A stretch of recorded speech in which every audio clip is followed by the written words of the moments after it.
So what is the metaverse? What does it look like? Will our lives change when the metaverse is here? I'm Ken Rakowski. I get to hang out with this incredible panel of distinguished speakers, and we're going to talk about what the metaverse is, why it's important, and what kind of fun can we have when it's here. So Natalie, you have been spending a lot of time on this set and also on stage. You've talked about crypto, blockchain. How much metaverse conversation have you had? Clearly not enough. I mean, we're in the metaverse on this set. This is a beautiful set that's making me feel like I'm in a different dimension, but I really want to learn more about it because we've heard, the obvious big name is Facebook changing its name to Meta, but I feel like there's going to be a lot of metaverses, right? So what are they going to look like? Because I imagine that if I have kids, they're going to just be playing in this make-believe world. I kind of hate the idea. I'm just going to say maybe I'm an old timer here. Like they have the Burning Man metaverse or Burning Man. I'd rather go to Burning Man than the Burning Man metaverse. Vesa, you're shaking your head yes. Do you agree? Yeah. Yeah, but your whole world is based upon the metaverse because NFTs are going to be in the metaverse, so you have to embrace it and love it. Well, there's parts to it. I mean, you could. The other side, what you could say is that. So what are we doing with the metaverse? Is then we're building the matrix essentially, but then at the same time, if you think of with the innovation of NFTs, what you can do is you can have digital land ownership. All the different kinds of digital products can become tradable goods, therefore springing new economies. And where that gets really interesting is not with Meta, because I don't think Mark Zuckerberg is going to give the land ownership rights and all this, what the metaverse is really about, to those people participating. But what is going to happen is that many places in the world, people are going to be able to skip the Industrial Revolution. And even in remote places in Africa, you will have mobile phones. Therefore, you can have a Bitcoin wallet on your mobile phone. So the banking is no longer an issue. You're getting very detailed. I just want to know, would you have fun in it? Yeah, of course. I enjoy generating it. But let me finish, because ultimately we have 3.5 billion people in the world without a bank account. And now all of these digital services are coming on board, and all of a sudden those people who wouldn't normally have access to the financial services get to generate new economies. Wait, what does that look like? I got to stop you there. Because you just said 3.5 billion people. That means they have to have devices and applications and tools, and they normally can't even afford the proper phones to be part of the banking space. So I think that there's a huge market that will not be able to be part of this first iteration of the metaverse because of the cost. They're not going to be able to have some type of VR headset. I'm not sure, David, do you see what I'm saying? I do, and I would say that metaverse as a term kind of makes me want to throw up. Because it's really just a catch-all for anything that feels like it's immersive. And so the frequency of immersion in my mind, if you think about the unbanked economies or people that they still probably play games. Right. And their idea of playing game is an example of being in a place that's immersive.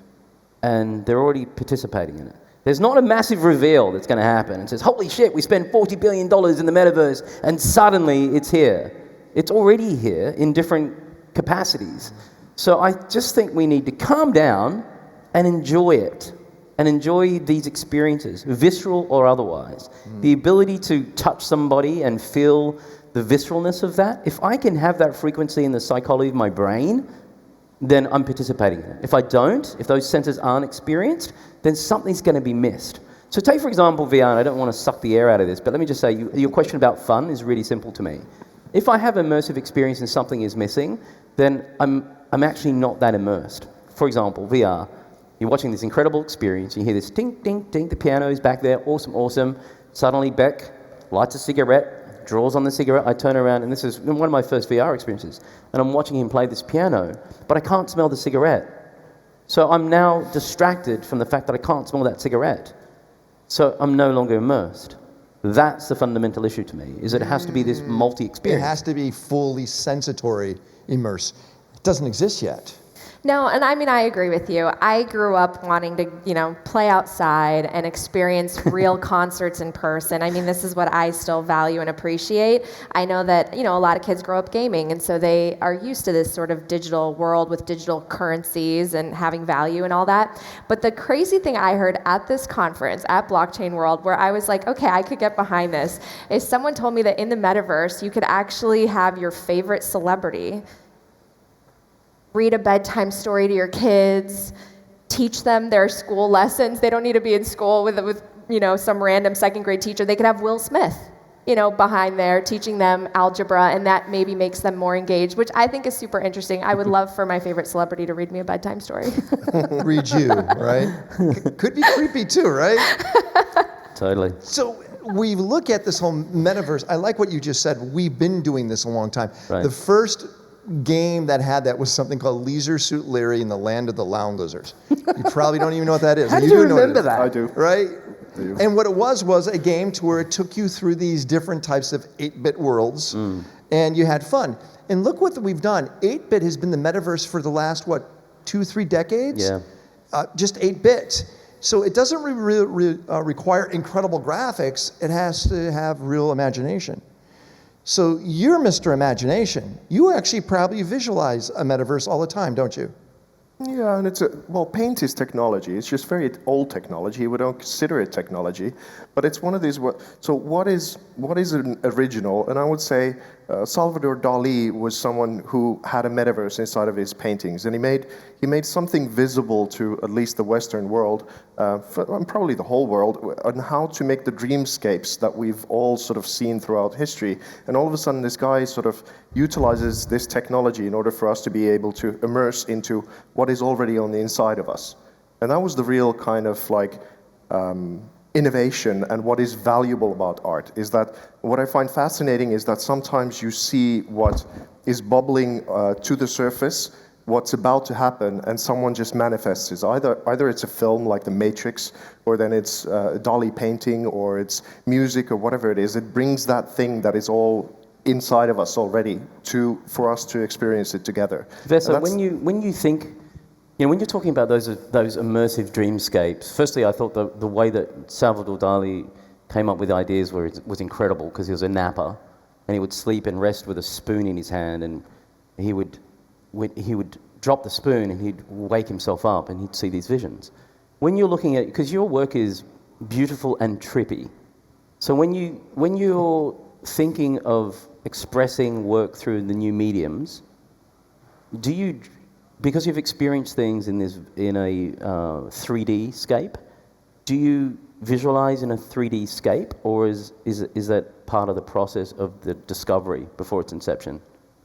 Does it make sense what I'm asking? Yeah. No, totally. I think it's all. We were talking about this with Ken yesterday when we had a chat, and I think why I'm fascinated by spiritual concepts or going to the foundations of religion and all that kind of stuff is that all of them have a creation story. And so first there was nothing, then there's everything, and this kind of a thing. And the way that I kind of learned how to look at things is that we're often feeling like we're separate from the world. We don't feel like there's animals, there's plants, there's whatever, and we just sort of pop up and we're disassociated from everything. And the job of an artist, I think, is to kind of immerse themselves fully into creation. The world is completely alive all the time. We're fully immersed in a metaverse all the time, like in that kind of a way. And it's the job of all of us to kind of remove the layers of trauma or disconnection or whatever from out the way for us to feel that we're in creation all the time. And then after that, it's all about just utilizing different kinds of tools. Yeah.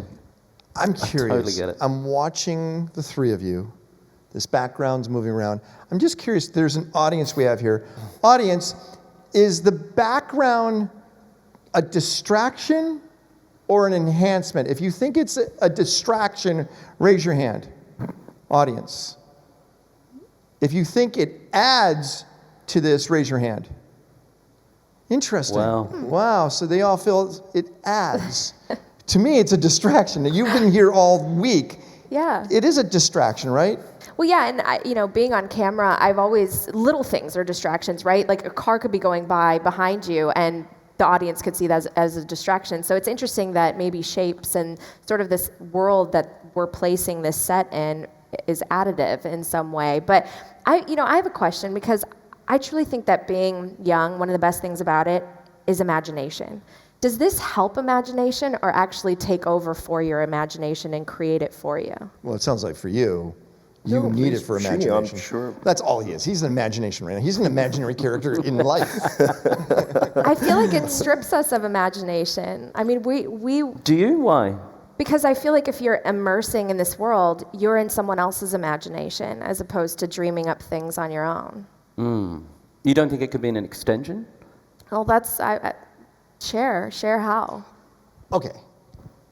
Any technology that gains momentum, the very first industry that adopts it is the porn industry. The first to go into it, okay? And any industry, anything. When it was e-commerce, they were right there. When it was high video, high 8, high def, 8K, I mean, it's the porn industry. They literally test this stuff out, right? They've been very, very apprehensive of this, which is interesting. Because if they're not jumping into it, they probably don't feel it's that far along yet.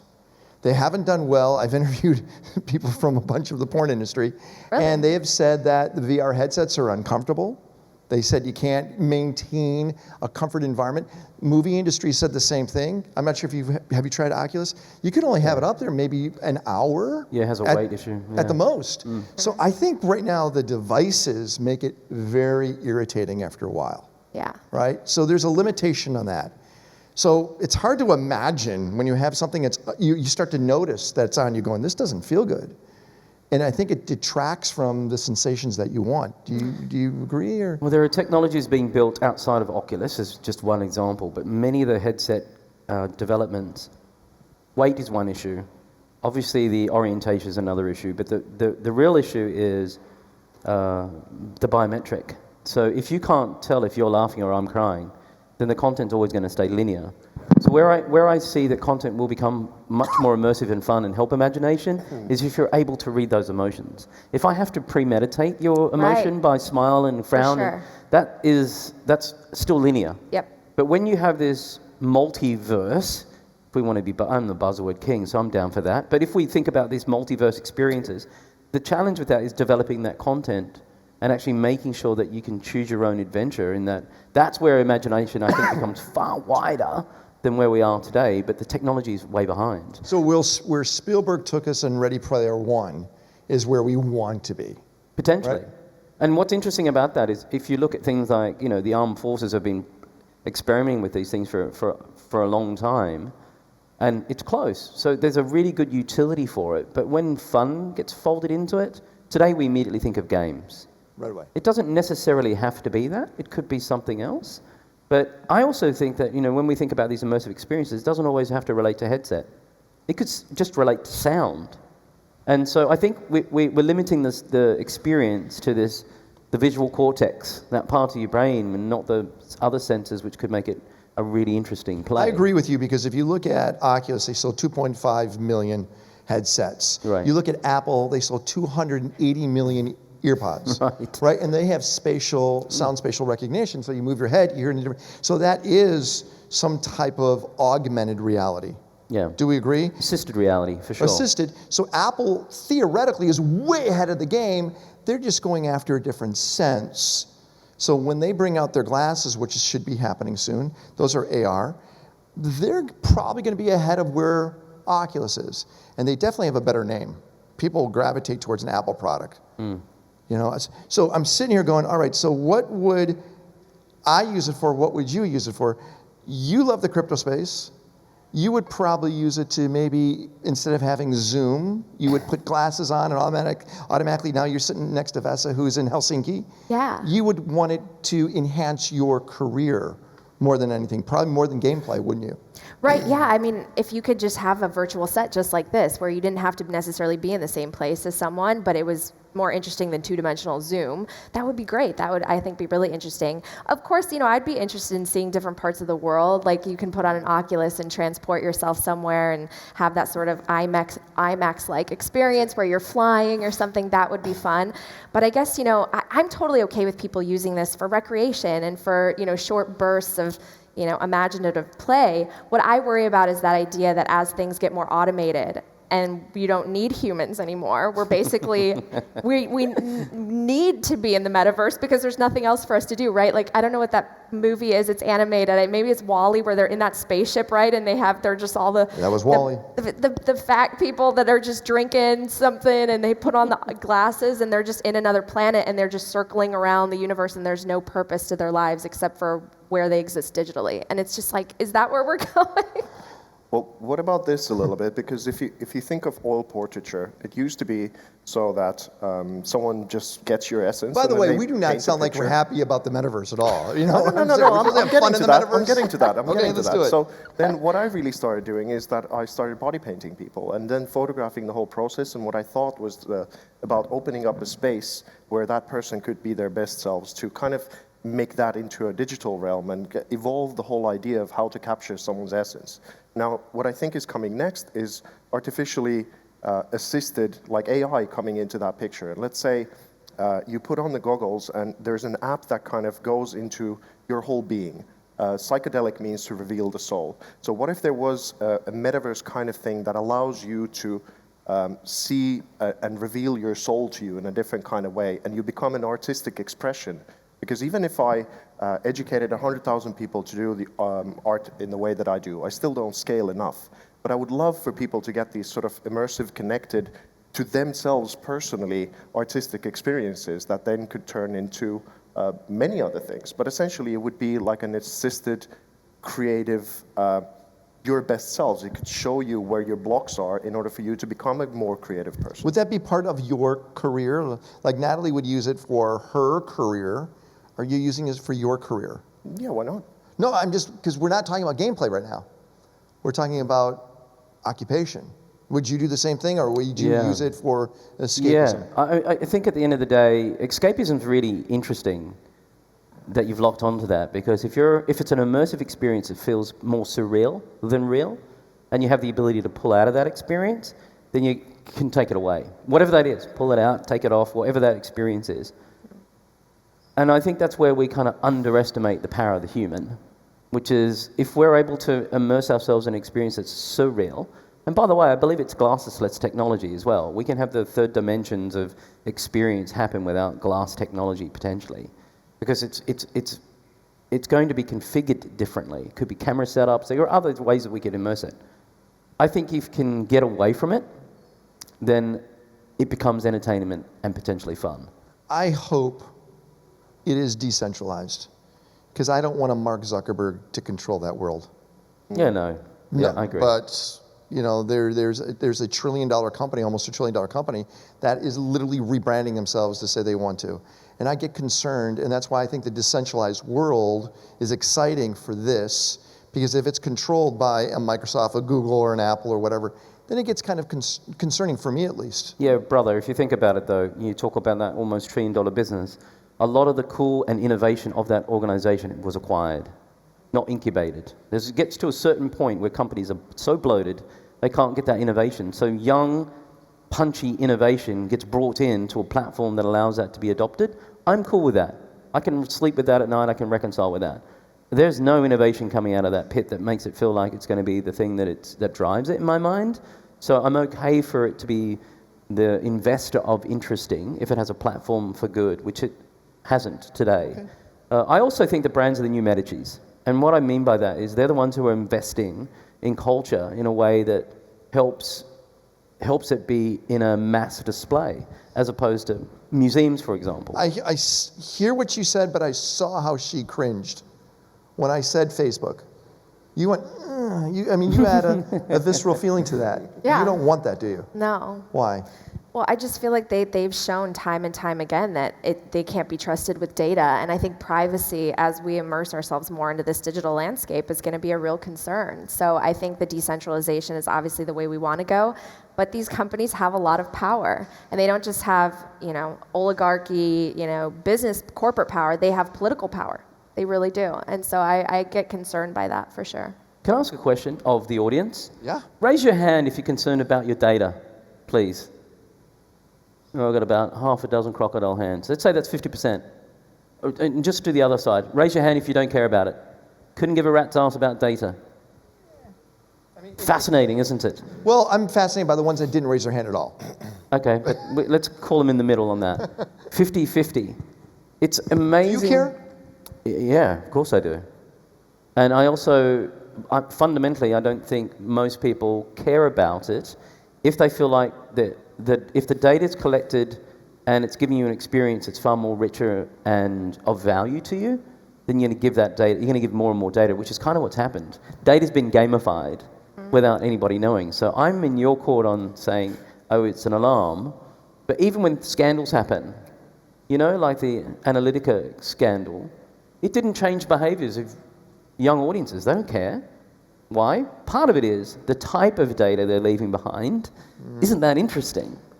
But when we talk about the crypto space and you're talking about, you know, wealth management, oh yeah, you better sit up and pay attention because... I get it, but David, you unfortunately, there's not other options. True that. So if you do care, go, oh my gosh, oh, where do you go then? Right? I don't want to be on Instagram anymore. Where do you go? Yeah, exactly. And you go to TikTok, it's just as bad. Right, so no, but I have a challenge. I run a very large group, and in that group, we used WhatsApp, and all of a sudden there was that data issue. We go, all right, we got to get off of WhatsApp, and then we started looking at all the other platforms. They have similar data issues. Yeah. So there really isn't alternatives yet, and I guess I'm waiting, and that's why I'm concerned on who really runs the metaverse in the future. I think the issue with that, though, ultimately is, although you'll participate, you'll limit the type of participation, which also, so if that's happening over here, and you're kind of limiting your experiences to make sure that you're mitigating your data issues, over here, in gaming, for example, those immersive experiences, it's all expression of, you overcompensate here, because over here you're guarded in many respects to try and make sure you don't, you know, that doesn't become foul play. And so you're able to go over here and really express. So I think that's why you'll see more talk around, quote unquote, the metaverse as being a large investment. I mean, Facebook are talking about $40 billion. Sorry, Meta are talking about $40 billion. That's a... You don't call Google Alphabet. No. Right? It's still Google, right? It is Google. But look who's bigger than that. You have so many other meta platforms that have been out for a long time that are actually doing things in this space. I mean, even NVIDIA is doing more in this space, you know, but we don't talk about that. Facebook's getting all the news. I actually think there's a reason why Facebook changed their names, because I think there's a lot of absolutely sneaky stuff going on, as you know, through the people you work with. It's kind of scary on the data breaches that have happened. Yeah, right? for sure. I mean, I just finished a production making virtual reality and kind of immersive art with Brittany Kaiser, the Cambridge Analytica whistleblower. So she came to my studio in Helsinki. We were trying to figure out, because I'm presuming everyone in the audience, if you were bleeding out money from your wallet every single day, and there was someone who, let's say, was very, very abusive towards you, not having your best interest at heart at all. And that's kind of the situation with if data is the most valuable asset in the world, it's the new oil, and those people who raise their hands saying, like, I don't really care about it, it means that you don't really care that you're bleeding out your most valuable asset, kind of like throwing money at non-existent strippers every single day without even knowing it. And then you know, there's someone whispering in your ear constantly saying, like, you should go and buy this thing that you don't need, like in unimaginable ways of how they can manipulate your whole reality at this moment in time. And once that, we're trying to make that into an artistic expression or something so that it becomes clear that this is what's happening. And then all of a sudden you'll find yourself being quite interested of your data and what's going on with it, because you know, you give me massive anxiety. You just gave me a massive anxiety attack. Sorry, bro. Futurist, Fund my crypto, ass. artist. I really think, if anything, the metaverse is made for you first. Art, Yeah. music, lifestyle. I think you're the first to say, I give my seal of approval when it's ready, because it does make me feel like I'm part of it. So when artists jump on and say, yeah, it feels right, then I think we're heading in the right direction. I haven't heard that yet, because it doesn't exist. But I think artists are the ones that really need to grade this. That's really Not technologists, not futurists, right? Yeah, but artists are the ones who create culture. That's it. And the fast follow there is, if the fast follow from culture is that's where it starts to get really messy, right? Because everyone comes in, tries to invest in it, so that looks awesome, let me buy into that thing, and it becomes less culturally cool, and it's got to go to the other fringes. You know, I just thought of something that would be a great idea for the metaverse that I would love about it, is being able to put on a headset and immerse myself in my favorite show. Like, I'm going to be a total girl right now. Emily in Paris is coming back for season 2, Netflix. I would love to just put something on and immerse myself in that world and watch it in that way. Put me in Golden Girls. That's where it's at, right? I want to be with Maude Adams, hang out with her. Hey, let's do this. Let's go 10 years in the future. There's something there that's called the metaverse. Give me a few seconds of what that metaverse looks like 10 years in the future. Try it out. Oh gosh, something totally unrecognizable. Kids in headsets in classrooms and us transacting with Bitcoin. Yeah, I guess the headsets aren't going to be a problem with all the stuff that Elon Musk and a few others are building with the chips in our heads and whatever. So it's literally the Matrix. It really is like some parts of it are going to be hell, and some are going to be amazing. It depends on the kinds of places that are subconscious and what we consciously generate of where we want to be. It's just a tool, and then it'll become the image of those who are generating and creating it. There you go. Yeah, it isn't limited today to the visual cortex. It's going to be multi-sensory, which also means we're not going to become just blobs.